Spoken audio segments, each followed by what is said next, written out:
Oh, hi everybody, this is Black Runner Ranger. In case you're wondering, if you don't have it yet, well, Jurassic World Evolution 3 is out now. And yesterday, just after I had my last DLC pack wishlist, this came in the mail. Yes, I got my hands on Jurassic World Evolution 3. But I didn't get the deluxe upgrade pack. Thankfully, that's available separately. But I'm currently unable to get my hands on. I'm unable to play the game just yet. I'm still on vacation. I'm still in someplace else, not far from home, so I'm unable to play it just yet. Now you're probably wondering, why was I giggling earlier? Because I know it's not April Fool's, but for some reason this came in my head. This very strange, and very unlikely idea of a DLC expansion pack. I was thinking that we bring in for this next DLC pack wishlist for Jurassic World Evolution 3, we bring in the Crystal Palace dinosaurs. For those who don't know, the Crystal Palace dinosaurs were originally from the Crystal Palace in London before it got burnt to the ground, and they were later relocated someplace else in London. And it was based on the dinosaur and prehistoric animal fossils that were discovered in the 19th century, and these were the depictions of those animals back then. This includes the Xiphodon, which is like this weird-looking camel deer thing. The Iguanodon, which was originally built like a giant rhinoceros iguana. Hylaeosaurus. Here, you can only see at the back. It was like a big lizard. Here, let me show you a clearer picture. Here it is. The Hylaeosaurus. This is what it looks like. And then there's next up is the Megalosaurus, was like a giant humped crocodile. Teleosaurus. I have shown you this. I have shown you a picture of this before in my previous pack, but this one was super crocodilian looking like and capable of going on land. Plesiosaurus. Again, this one is also capable of going on land. It had such a bendy neck. Ichthyosaurus. Back then, it had no dorsal fin, and its eyes were like it's got a shell for an eye. Here, let me find a. No, I didn't get a clearer picture. Now mind. The Labyrinthodon. It was like old reptilian and bumpy instead of amphibious. Dicynodon. Back then it was depicted like a turtle. Here's a clearer picture. See, it may have had some saber teeth, too.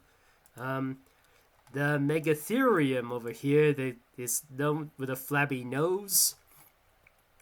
The Megalosaurus. I have talked about Megatherium and Megalosaurus before in my previous DLC pack.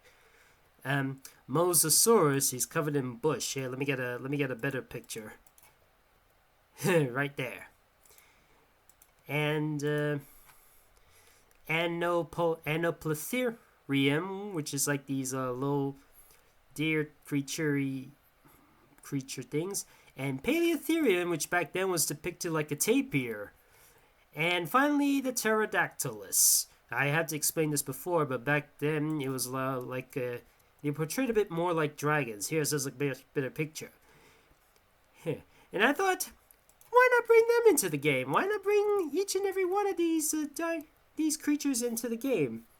It'd be very interesting to see how they would be in these Crystal Palace dinosaurs and creatures in Jurassic World Evolution 3. In fact, the more you think about it, Crystal Palace was kind of the Jurassic Park of the 19th century. Now I know what you're thinking. You'd be like, Allosaurus has never seen such BS before. Alright. If I want to be a bit more authentic and go with the more modern depictions of the creatures, this is who I choose. Like I said, I already talked about the Pterodactylus, the Teleosaurus, the Megaloceros, and the Megatherium before, but here are some of the other ones. This is what the Anoplotherium looks like in the more modern recreations. Looks a little kangaroo-ish with a little bit of hooves. Here's what the Dicynodon looks like for real. Sorry if I took this from DeviantArt or something. Sorry about that.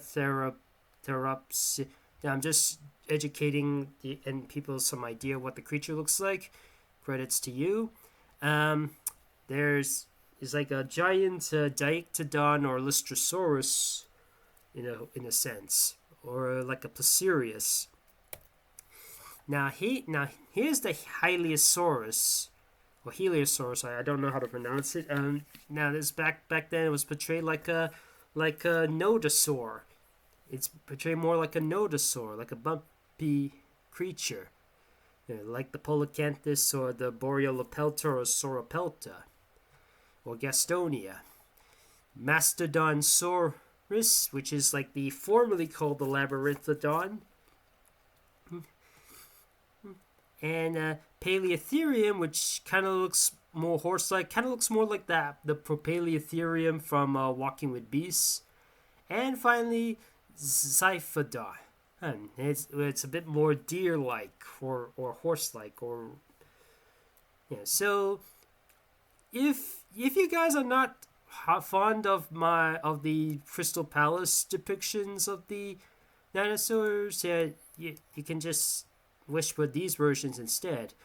But again, I thought it'd be a nice little April Fool's thing to include the Crystal Palace depictions of the prehistoric animals, like a little April Fool's thing. It doesn't have to be a paid pack; it can be completely for free too. And heck, it can also or we can just have it as a statue. We could just have these as the statues instead. Or we can even try recreating them in Jurassic World Evolution 3, because apparently you can customize your own buildings as well. Like you can create your own statues. So, I think we can try and... I still think it's a good idea to try and include the Crystal Palace things. Again, maybe you guys are not too fond of this idea. Maybe it's just way too jokey, and Jurassic World needs to be taken a bit more seriously and have these more modern depictions rather than sticking to the old classic-y designs, except for something like Velociraptor and the T-Rex having exposed teeth instead of the lips. But I don't know. What do you think about all this? Do you think this is a good idea for Crystal Palace? Do you wish to see these depictions of the dinosaurs in Jurassic World Evolution 3? Do you not like them? Do you think they should just remain as statues, or do you like the idea of these variants or something? Let me know your thoughts about all this. I hope you've enjoyed this video.